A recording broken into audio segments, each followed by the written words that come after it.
Ah, bonjour, on vous attendait. Bienvenue dans Éclat d'XP, notre podcast de discussion jeux vidéo. Moi, c'est Antoine. Et moi, c'est Adri.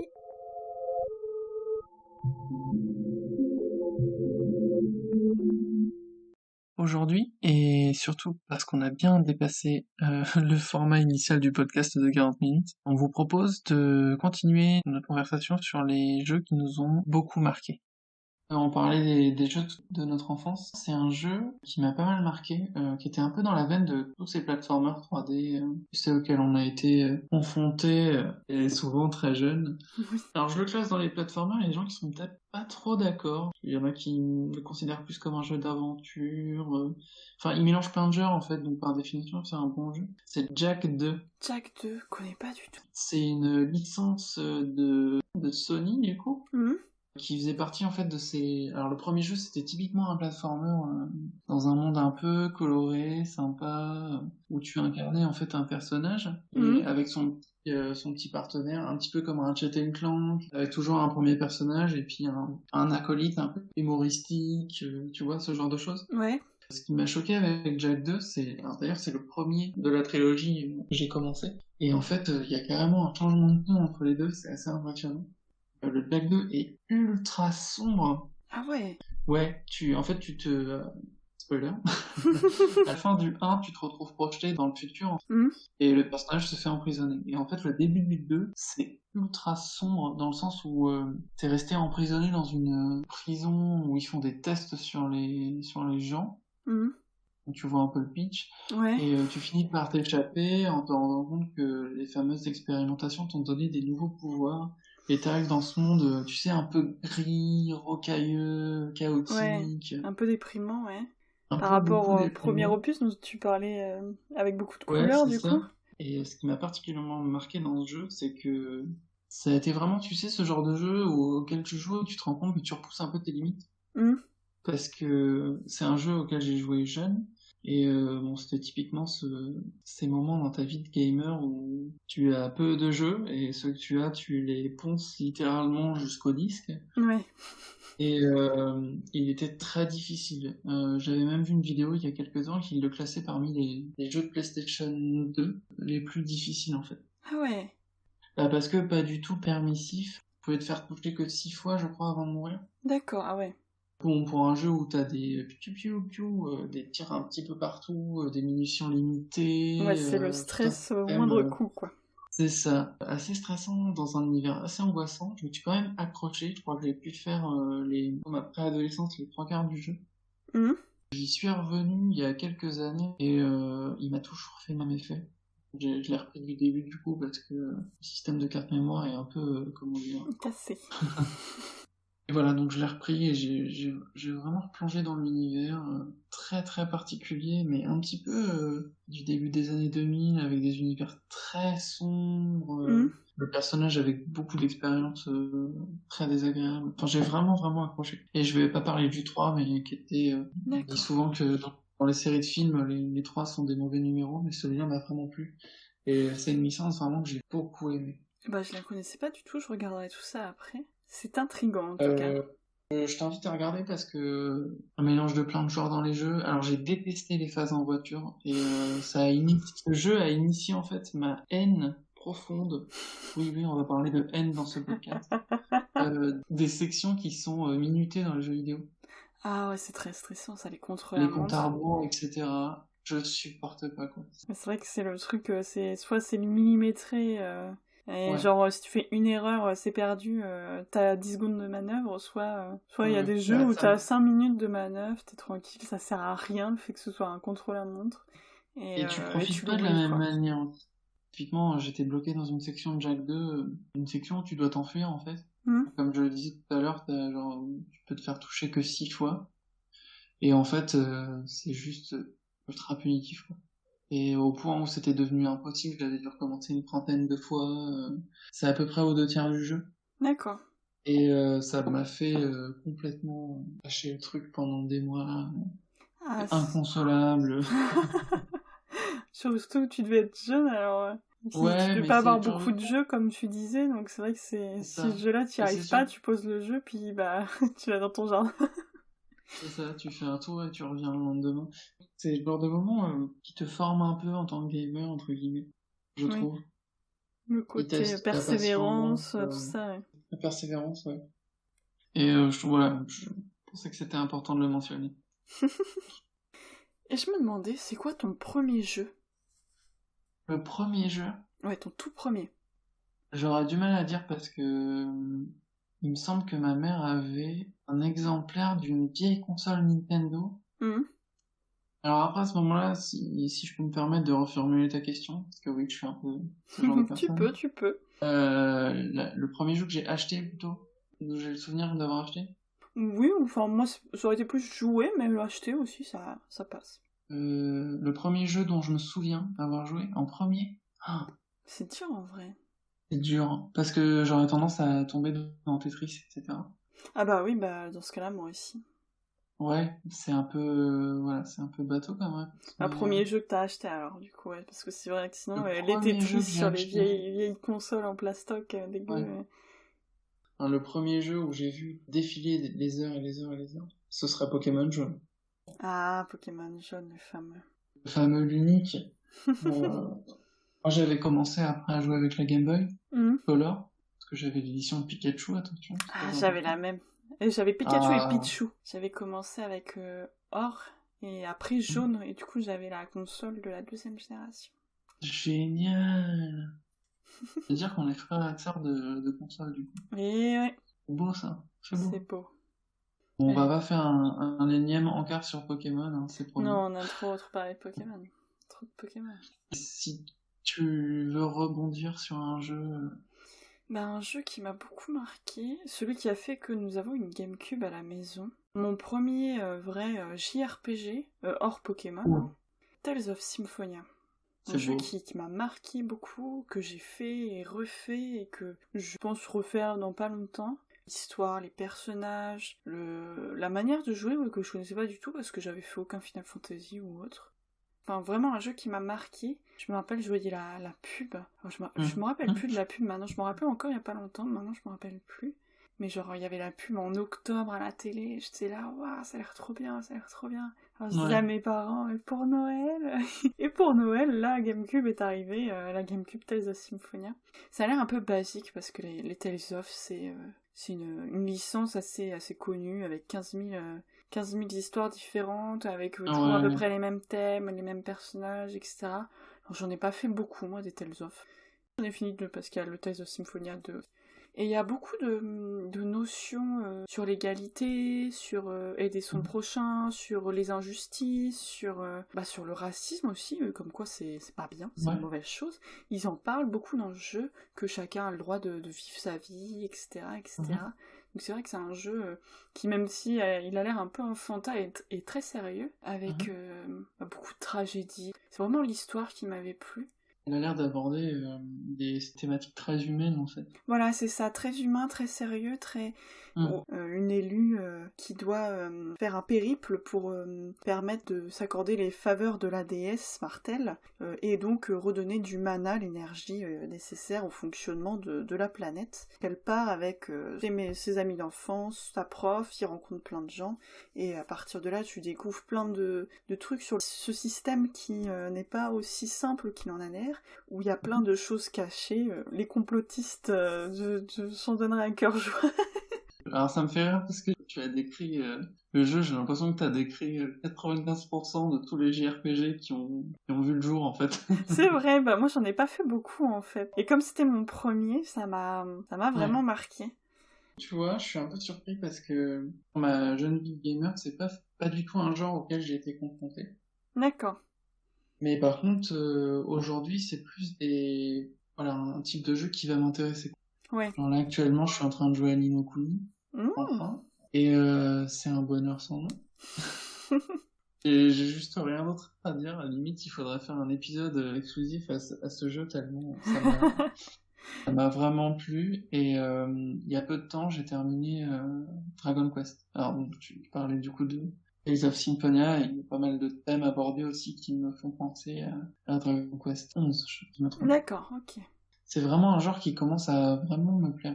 D'accord, bah c'est vrai que moi c'est pas un genre que j'ai vraiment... Je pense que j'ai fait Tales of Symphonia et puis point quoi. Et tu savais que tu t'embarquais dans du coup du gameplay de JRPG, quelque chose de quand même assez Alors particulier moi qui te plaît pas à tout? quand j'étais enfant, j'avais pas une grande culture des jeux vidéo. Moi je voyais une jaquette qui me plaisait, bah comme beaucoup de gens à l'époque. Non mais Je moi je suis savais, pareil, je hein. voyais qu'il y avait des jeux qui se ressemblaient plus que d'autres, mais moi je me posais pas trop la question. Je me disais Ouais. oh ça a l'air trop bien ça. Oh Animal Crossing ça a l'air trop bien. Oh ça a l'air trop bien. Ah bon? Les parents, comme tout parent, achetaient les jeux qui leur parlaient. Oui. Donc il y avait les Mm, Pokémon, mm. il y avait beaucoup de jeux Disney aussi sur Game Boy. Bah, tous les jeux de Marrant plateforme. Ouais, c'est marrant que tu te dis ça, mais justement, mes premiers jeux, moi, c'était que des jeux licencés pour le public qu'on était à l'époque. Ça paraît un peu légitime aussi. Bah oui, c'est vrai que bon, moi j'étais très contente d'avoir eu en premier jeu sur le jeu sur le film d'animation Dinosaure. Ah, mais par contre, j'étais flippée, hein, j'étais terrorisée. Hein. T'avais la petite image de t'es mort, limite, et t'étais genre Ouais, ah, le le, game over le traumatisant. carnosaure m'a dévoré. Ah! J'avais Ouais, pas toute cette connaissance de tous les thèmes, etc. Et c'est vrai que maintenant que j'y pense, niveau JRPG, j'ai pas. Mais c'est vrai que maintenant que tu le lis, bah, Nier Automata, c'est un petit peu ça aussi. Un système ouais. qui se révèle ne pas être bah, ce qu'on nous met en avant à la base. C'est Mm. vrai que, mais comme c'est le premier, c'est vrai qu'il y a une petite... C'est toujours beaucoup plus marquant, Et puis bon, c'est sûr. ça se finit bien, quoi. C'est plutôt agréable. Ils ont pas fait un portage sur Switch de Tales of Alors, Vesperia? ils ont fait Vesperia, mais alors comme je disais, j'ai fait Tales of Symphonia, le 1 et le 2. Mhm. J'avais acheté sur PSP Tales of Eternia, je crois, je sais même plus. Juste parce que Mhm. j'avais bien aimé le gameplay des combats. Disons que Eternia, il est en 2D, donc c'était pas pareil déjà. Tales of Hysteria, que j'avais commencé et que j'ai détesté. Ah ouais, d'accord. Y a pas, Ah, c'est... j'ai pas accroché comme pour Symphonia au niveau des personnages, de l'histoire, alors que bon, c'est toujours la même recette, hein. T'as le jeune Oui. ado un peu con avec son meilleur ami hyper intelligent. Ils ont leur prof qui leur tape sur les doigts parce qu'ils font des bêtises. Il Mhm. y a l'héroïne, toujours un petit peu qui met dans le droit chemin le héros, et tu fais ouais, ok. Mais dans Tales of Symphonia, je sais pas, peut-être comme c'était le premier, ça m'a plus parlé que dans Hysteria, je sais pas du tout accroché. Et j'ai Berseria que je n'ai jamais lancé, mais à ce Très qui bien. paraît qui est très bien. Donc pour les Tales of, je saurais pas te dire grand chose, mais je crois qu'en effet, il y D'accord. en a un qui est sur Switch. Tu m'avais posé la question un petit peu plus tôt. Mhm. Dans des jeux qui sont peu connus, mais que toi tu voues un culte, est-ce que t'en as un à l'esprit? Peu connu, mais auquel je joue un culte. Alors, est-ce que je joue un culte à un jeu? Non, je n'ai pas du tout un Alors, hôtel dans ma chambre. sinon, Peu connu. Bah, pendant longtemps, je trouvais qu'Animal Crossing était un peu pas connu, entre guillemets. Enfin, c'était connu, mais moins par rapport au succès que ça a eu là. C'est vrai que ouais, c'était un jeu. Les gens disaient, ouais, Animal Crossing, ouais. je pense que c'est... Bon, là, il y a clairement eu un effet de popularité avec le dernier. Ouais, et puis le confinement. Exactement. Le meilleur timing possible au monde. J'ai joué que à Wild World, donc c'était le premier sur DS, je crois. Ouais, le seul sur DS. D'accord. Pas parfait. Ouais. Comme ça, je ne me suis pas trompé. Et j'ai joué jeune et j'avais vraiment beaucoup aimé.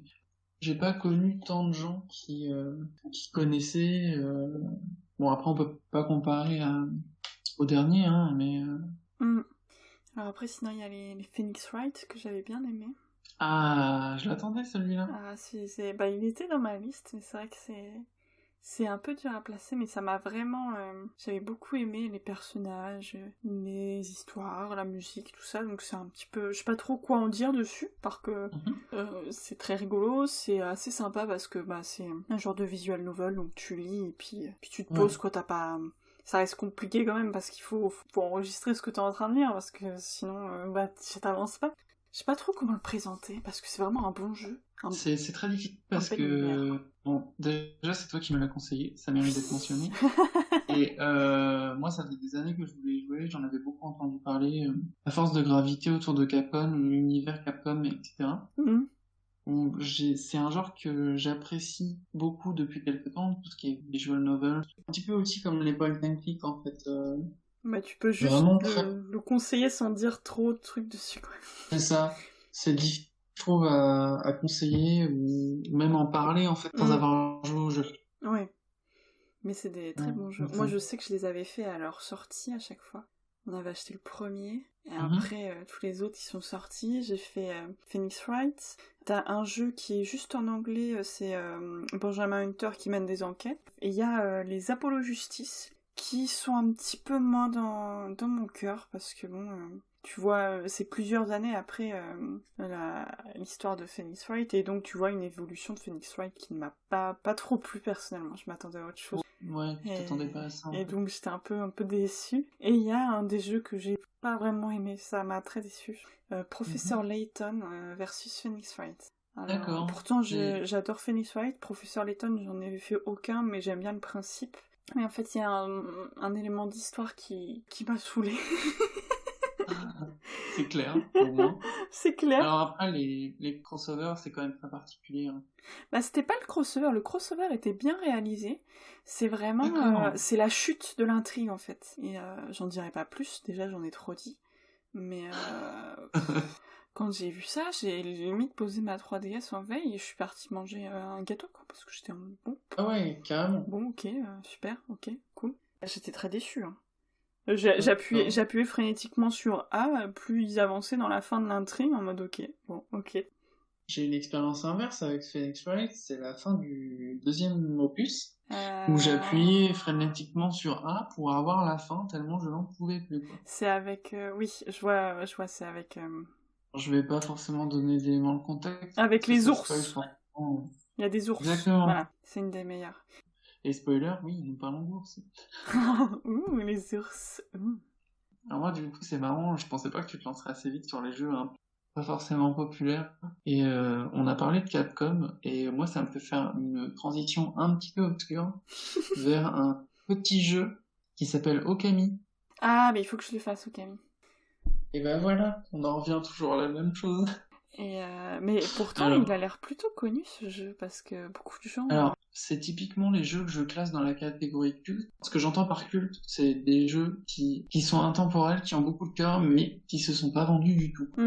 Et Okami fait partie pour moi de ces jeux. J'ai beaucoup aimé, mais beaucoup aimé. Ce qui m'avait séduit, c'était vraiment cette manière d'interagir en tant que joueur avec le jeu par l'intermédiaire du pinceau céleste. En fait. Ouais. Pour expliquer, en gros, c'est tout ce qui permet d'intervenir dans le jeu. Ouais, toi, t'es un peu un spectateur, t'es Dieu derrière ton écran, et c'est vrai que l'idée est plutôt sympa. Surtout, ce qui m'a bluffé, et c'est le cas pour beaucoup de gens hein, qui apprécient ce jeu, c'est l'univers, quoi. Oui, bah, La beaucoup de direction gens l'ont conseillé pour ça. C'est ça. Et je l'ai sur J'ai été Switch. Et c'est une très bonne chose. Limite, je le place parmi les jeux à posséder sur sa plateforme. Ah bah, je l'ai sur Switch et il faudrait un jour que, comme beaucoup de jeux sur ma Switch, je m'y mette. Un petit rappel. Oui. Je l'ai à chaque Voilà, fois que j'allume ma Switch pour faire ma journée de Animal Crossing, le petit rappel. Oui, c'est les petits D'accord, Okami, ouais. Pour moi, c'est un jeu plutôt mainstream quand même. Mais maintenant, il est beaucoup plus connu, hein, parce qu'il a eu un second souffle avec des nouveaux gamers et il est peut-être sorti un petit peu trop tôt aussi pour l'époque. Ouais. Il n'y avait pas tant de budget que ça dedans, mais par contre, en termes de contenu, c'est juste, c'est génial. Enfin, moi, j'ai vraiment beaucoup aimé.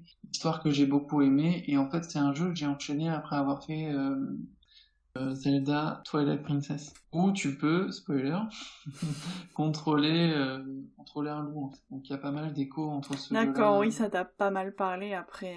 Donc ça c'est vrai que... Et l'histoire, il y a même pas mal de choses, des énigmes, des éléments environnementaux, la narration, toutes ces choses qui permettent de lier un peu ces deux jeux, je trouve. Et c'est aussi pour ça que ça m'a pas mal plu.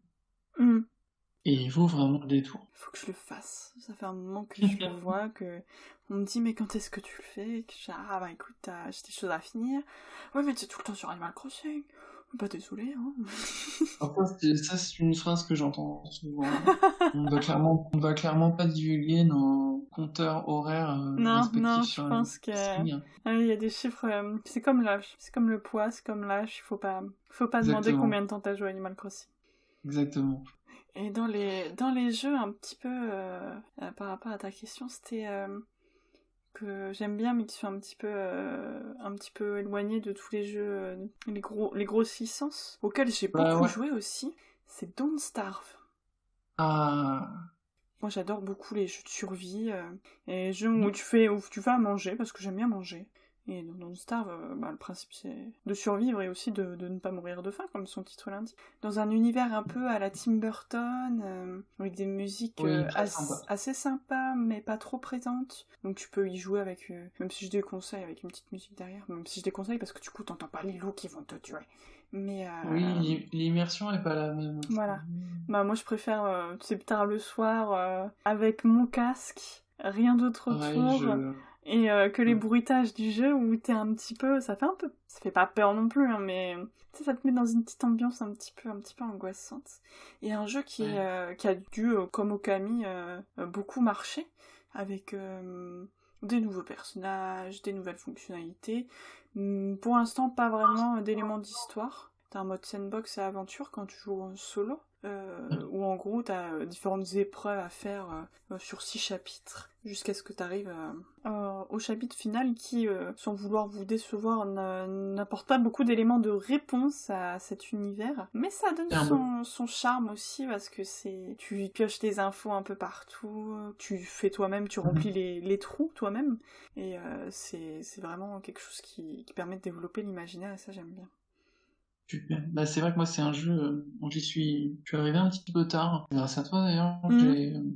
j'ai pu y jouer. Alors moi, enfin, je tiens à préciser, les jeux de gestion et de survie, c'est pas du tout mon truc. Euh, J'aime pas les jeux je de sais pas si gestion, c'est mais de parce que je survie, j'aime suis... bien. D'accord. Ouais, je les classe un peu dans le même panier, c'est peut-être pas bien. C'est plus un jeu de survie, du coup. Mm. Ce que j'adore, par contre, avec Dawnstar, c'est qu'il y a un univers bien référencé, très particulier, et en fait, ils mettent vraiment l'accent sur le gameplay. Oui. Sur la survie, ça te demande de réfléchir, ça demande quand même pas mal de compétences, hein, mine de rien, je Bah, trouve. c'est vraiment le jeu où tu dois lire le wiki, sinon t'es un peu perdu. Ou Et alors tu fais alors, comme ça me moi et dérange pas tu du meurs tout. 20 fois, et au bout d'un moment tu survis 10 jours plutôt que 3 et tu t'es fier de toi, et après l'hiver arrive et tu regardes le wiki pour savoir comment survivre. La courbe de progression dans ce jeu m'a un peu bloqué, en fait. Ouais. C'est Parce vrai que... que j'ai beaucoup aimé, hein, mais il y avait beaucoup d'éléments à prendre d'un coup, en fait. Mm. Comme c'est très actif sur le gameplay, il n'y a pas forcément de phase de tutoriel, etc. Et un Ouais. peu plongé dans l'univers. Après, ça colle parfaitement avec le pitch du jeu. Bah oui, où t'es balancé là-dedans en mode, t'as un mec Ouais. avec des grandes jambes qui te dit «Ah, t'as pas l'air en forme», et puis qui s'en va, et t'es là en mode «Ok, bonjour, que se Ah, très bien. passe-t-il?» Ouais. Et ouais. Bah, c'est vrai que si t'aimes pas trop les jeux de survie, puis bon, même quand... Enfin, moi j'essaye souvent quand je lance des amis dans ce jeu-là, de leur expliquer un peu, mais c'est toujours... quand tu connais Oui. par cœur le jeu, c'est toujours difficile d'expliquer correctement, puis des fois tu fais des raccourcis sans t'en rendre compte, t'expliques n'importe comment, t'expliques pas bien. Là, faut enregistrer toutes les infos, donc c'est un peu galère. Et nativement, c'est un jeu compliqué. Enfin, c'est un jeu difficile, je trouve. C'est un jeu assez difficile, ouais, qui fait pas vraiment de cadeaux. Après, il y a des modes qui permettent un peu de faciliter le truc, parce que je sais qu'une fois j'avais fait des parties avec plusieurs amis, dont beaucoup de débutants, ou de gens, ça faisait longtemps qu'ils avaient pas joué, donc ils savaient des choses, mais ils faisaient pas attention à d'autres trucs et ils mouraient comme des cacas. Et c'était un mode où en gros tu pouvais respawn au niveau du feu. Techniquement, t'as des pierres de respawn, en tout cas en mode solo. Ouais. Et en mode multi, tu peux craft un cœur en perdant 20 de santé. Et tu peux craft un cœur que tu vas devenir un fantôme qui va respawn. Donc quand on a 4 qui meurent assez souvent, c'est vrai qu'au bout d'un moment, même si tu joues viking tank qui régène ses points de vie en tapant les mobs, tu passes ton temps à faire des cœurs pour soigner tout le monde et t'avances pas. Ouais. Et donc c'est vrai qu'il y a quelques modes, la communauté a fait quelques modes qui permettent de faciliter un peu le jeu. Un mode aussi où la map, par exemple, t'as un personnage qui va explorer toute la map, ça se met à jour pour tout le monde, plutôt que de craft un truc qui coûte cher en ressources rares. T'as pas mal de choses comme ça. Un autre mode où tu Ouais. sais à peu près précisément où sont tes copains, parce que si tu spawns alors que l'autre il a déjà bien avancé sa partie et que t'es à l'autre bout de sa base, il va te dire bah tu descends au nord et puis voilà. Et puis des fois tu passes 20 minutes à te retrouver sur la carte. Donc il y a pas mal de modes qui permettent comme ça de... Bah, moi, je trouve ça bien, ça permet d'accroître l'accessibilité au jeu. Voilà, c'est ça. Et puis ça montre que derrière il y a une communauté plutôt sympa, et c'est vrai que c'est toujours chouette de voir que Ouais, je trouve ça vraiment ultra gratifiant, même d'y participer, hein. Alors pour l'instant, j'ai rien fait de tout ça, moi, parce que je ne sais pas coder, mais toujours quoi. Ouais. Alors, je vais rebondir là sur un jeu totalement hors sujet, mais j'ai l'impression que je dis ça depuis tout à l'heure. Autre jeu qui m'a beaucoup marché, qui m'a beaucoup fait marcher, c'est Pokémon Go. Euh, Moi, pour le coup, il m'a fait marcher. Hein. Autre jeu qui m'a beaucoup marqué, c'est le premier jeu d'un studio espagnol, je crois, qui s'appelle Gris. Ah, Tiens, gris. ça comme. Gris. Oui. Ok. Alors, je sais pas comment faut le prononcer, Je si sais pas c'est non plus. Gris, Je sais pas Gris. entre les deux, mais je me dis, attends, Gris, est-ce que c'est le jeu que moi j'appelle Gris? Est-ce que c'est un autre Ah, jeu? je pense que je vais l'appeler Gris, du coup. Il fait partie de ces jeux typiquement qu'on peut finir en une ou deux sessions de jeu en fait. Donc, quand on est moins disponible, quand on est plus adulte. Mhm.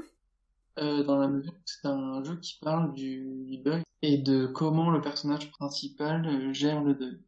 D'accord. Alors, c'est pas vraiment un spoiler, c'est plus ou moins annoncé dans le jeu, je pense que tu le savais. Oui, je savais plus ou moins, il y avait une histoire de deuil, de dépression, de... Donc j'en dis pas plus, dans le sens où l'intérêt du jeu réside aussi dans son scénario.